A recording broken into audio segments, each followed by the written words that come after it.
अगर आपको अभ्यास करना अच्छा नहीं लगता और आप सफल भी होना चाहते हैं तो सुनो। प्राचीन समय में विद्यार्थी गुरुकुल में रहकर ही पढ़ा करते थे। बच्चे को शिक्षा ग्रहण करने के लिए गुरुकुल में ही भेजा जाता था।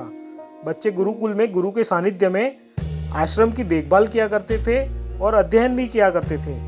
वरदराज को भी सभी की तरह गुरुकुल में ही भेज दिया गया।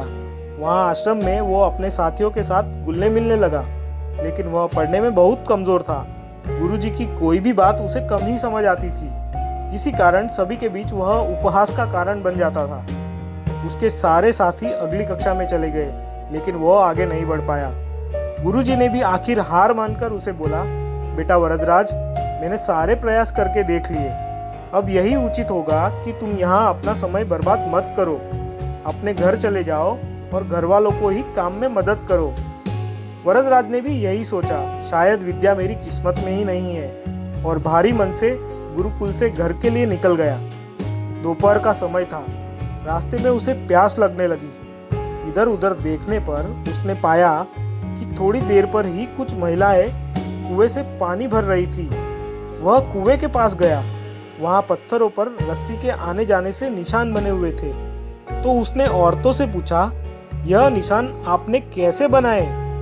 तब एक महिला ने जवाब दिया, बेटे, यह निशान हमने नहीं बनाए। यह तो पानी खींचते समय इस कोमल रस्सी के बार बार आने जाने से ठोस पत्थर पर भी ऐसे निशान बन गए हैं। वरदराज सोच में पड़ गया।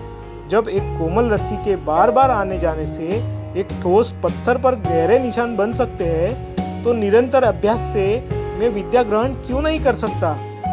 रसरी आवन जात से सिल पर पड़े निशान, करत करत अभ्यास से जड़मती होत सुजान।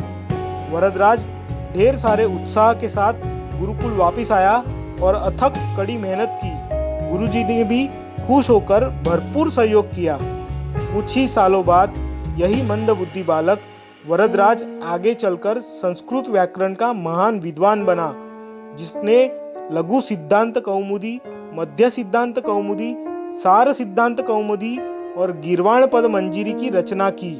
दोस्तों, अभ्यास की शक्ति को तो क्या ही कहना, यह आपके हर सपने को पूरा करेगी। अभ्यास बहुत जरूरी है, चाहे वो खेल में हो या पढ़ाई में या किसी और चीज में। बिना अभ्यास के आप सफल हो ही नहीं सकते। अगर आप बिना अभ्यास के केवल किस्मत के भरोसे बैठे रहोगे तो आखिर में आपको पछतावे के सिवा और कुछ भी हाथ नहीं लगेगा। इसीलिए अभ्यास के साथ धैर्य, परिश्रम और लगन रखकर आप अपनी मंजिल को पाने के लिए जुट जाए।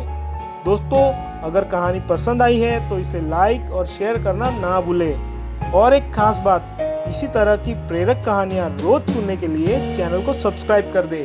धन्यवाद।